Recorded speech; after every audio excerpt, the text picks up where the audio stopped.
Question ये उठता है कि इस पॉलिसी की अलग से जरूरत थी क्या हमें? क्या इसके बिना हमारा काम चल सकता था? जो देश हमारे इर्द गिर्द हैं, क्या उनको लेकर हमें 2014 में इस पॉलिसी की जरूरत थी या नहीं थी? तो आप देखें, भारत एज अ कंट्री जब बना और इमर्ज हुआ, तो अलग अलग समय पर हमने जो देखा अभी तक का इतिहास, अलग अलग समय पर हमने अलग अलग देशों को एक तरह से अपनी विदेश नीति में शामिल किया। पहले चाइना को किया, फिर कोल्ड वॉर में यूएस रशिया को किया, फिर लुक ईस्ट किया, लुक वेस्ट किया, पश्चिम की ओर देखो नीति किया।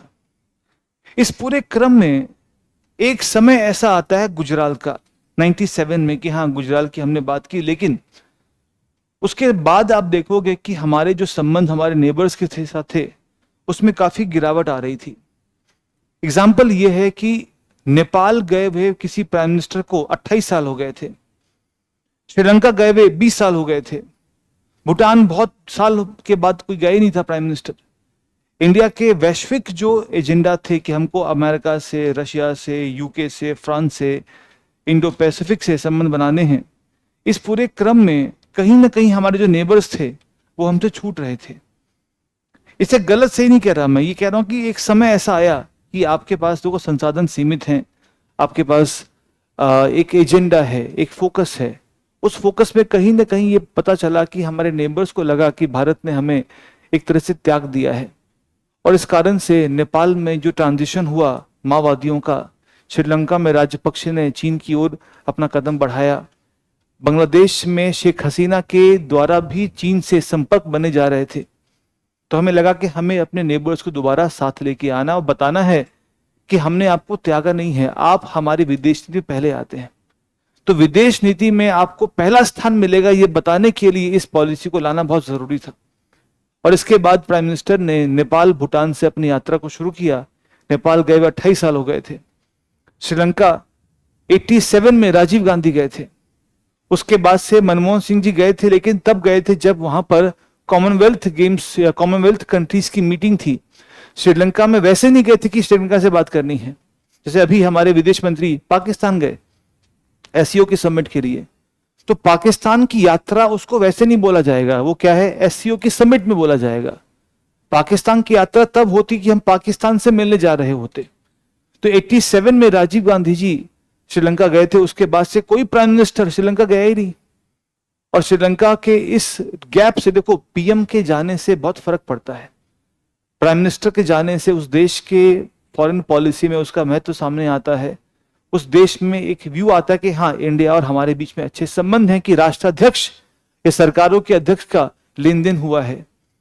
28 साल 35 साल से कोई पीएम नहीं गया। इससे क्या होता है कि एक डिस्टेंस आने से जो हमारे कॉम्पिटिटर्स हैं उनके प्रति झुकाव उसका बढ़ जाता है। इसीलिए ऐसा महसूस हुआ, ऐसा देखा गया कि हमने काफी, जो पाकिस्तान की हालत अच्छी थी नहीं वैसे भी, और आप देखोगे जो अफगानिस्तान है वहां पर भी हमारे पास एक सीमित पहुंच रही है। जो बाकी नेबर्स रहे हैं उनको ये भरोसा दिलाने के लिए कि हम, ये हमारी पॉलिसी में आप बिल्कुल महत्वपूर्ण है, सबसे पहले आप ही आते हैं, हमने इस पॉलिसी को लॉन्च किया, जो कि जरूरी है। क्योंकि जब तक आपके पड़ोसी शांत नहीं है, आपके साथ नहीं है, अब वैश्विक जो एम्बिशंस हैं, जो आपकी महत्वाकांक्षाएं हैं, उसमें बाधा आएगी आएगी। अब देखिए बांग्लादेश में जो हो रहा है उससे हमें चिंता तो है ही, हम चिंतित हैं और हम देखेंगे कि इसका क्या किया जाए। कल मैं सोच भी रहा था कि इसमें क्या हो सकता है, बांग्लादेश को लेकर हम क्या करें, क्योंकि कुछ रास्ता अभी क्लियर सरकार ने बताया नहीं है कि सरकार क्या करेगी। सरकार भी शायद वेट एंड वॉच कर रही है। सरकार की पॉलिसी हमेशा बताने की नहीं होती, कुछ कठोर उपाय बस लिए जाते हैं, बताए नहीं जाते, बताने से उनका प्रभाव खत्म हो जाता है।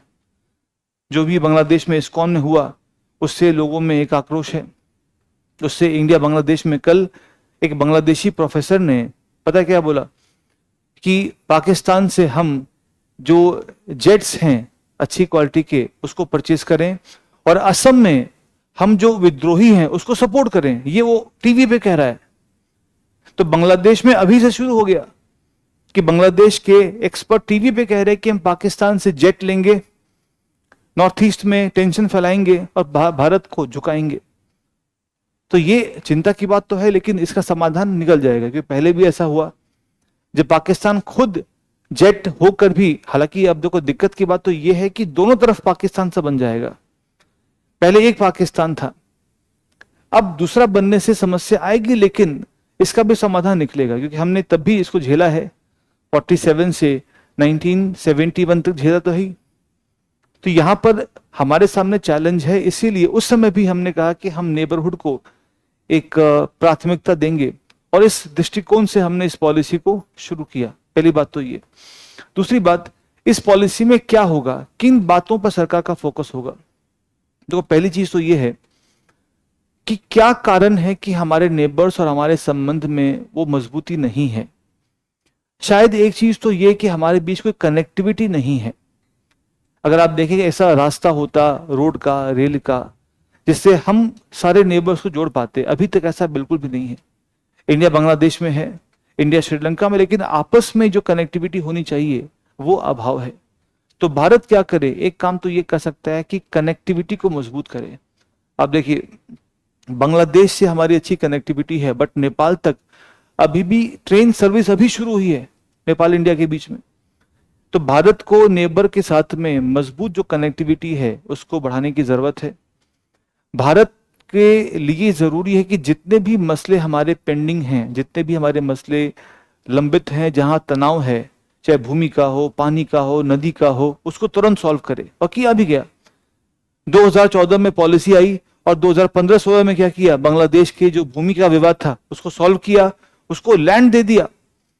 7,000 एकड़ जमीन भारत की, बांग्लादेश की भारत में थी, और हमारी 17,000 एकड़ जमीन बांग्लादेश में थी। हमने वो उसको दे दिया, उसका हमने ले लिया। 10,000 एकड़ की जमीन का नेट लॉस के बाद भी हमने बांग्लादेश के साथ में मित्रता की संधि की कि भैया आपका जमीन आप रखें, हमको बॉर्डर क्लियर चाहिए।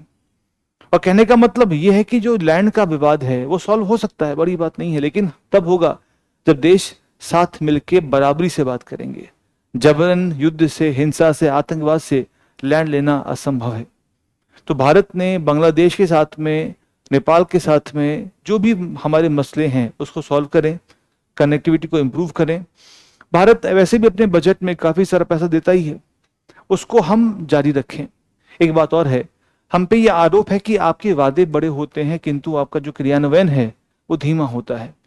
चाइना बहुत तेजी से डेवलपमेंट करता है, भारत की गति बहुत धीमी है। तो जो भी हमने वायदे किए हैं प्रोजेक्ट के, इंफ्रास्ट्रक्चर के, उनको समय सीमा में पूरा करेंगे तो नेबर्स में विश्वास आएगा, और तब क्या होगा, नेबरहुड फर्स्ट पॉलिसी हमारी क्या होगी, सफल होगी। एक लास्ट पॉइंट ये है कि जो नेबर्स हमारे हैं, जो पड़ोसी देश हैं, उनके साथ अच्छे संबंधों के लिए भारत के ग्लोबल पावर का होना बहुत जरूरी है। जितने ज्यादा आप वैश्विक शक्ति बनेंगे उतना ही आपके नेबर्स साथ रहेंगे, चाइना से दूरी बना के रखेंगे। इसीलिए समय सीमा में प्रोजेक्ट पूरा हो, विवादों का समाधान तत्कालिक हो, कनेक्टिविटी के प्रोजेक्ट पूरे हों, और साथ ही साथ भारत अपने वैश्विक शक्ति को जितना बढ़ाएगा उतना ही क्या होगा, हमारे नेबर्स, हमारे बीच में जो एक तनाव है, तो भारत की पॉलिसी क्या है, शक्तिशाली भी है और शांतिप्रिय भी है। तो भारत जैसे जैसे पावर बनेगा, इंडिया की पहुंच बढ़ेगी, वैसे वैसे ऐसा अनुमान है कि नेबर्स के ऊपर चीन का प्रभाव कम होने से हम नेबर्स को बांध पाएंगे, और तब एक बेहतर दक्षिण एशिया का निर्माण होगा जो हमारी वैश्विक महत्वाकांक्षाओं में हमें मजबूती देगा। कि भारत अगर बॉर्डर पे सेफ है तो उसके बाद तो क्या है, वैश्विक उड़ान के लिए हम क्या है, तैयार है, हाँ या ना। इसीलिए किसी भी पॉलिसी की जो क्रियान्वयन है वो इसके बिना संभव नहीं है। हमारे जितने भी एम्बिशंस हों, बट नेबरहुड में तनाव है तो भारत के लिए क्या होगा, दिक्कत आएगी। अब एग्जाम की तैयारी को और बेहतर करने के लिए हमारे चैनल को लाइक, शेयर और सब्सक्राइब करना ना भूलें।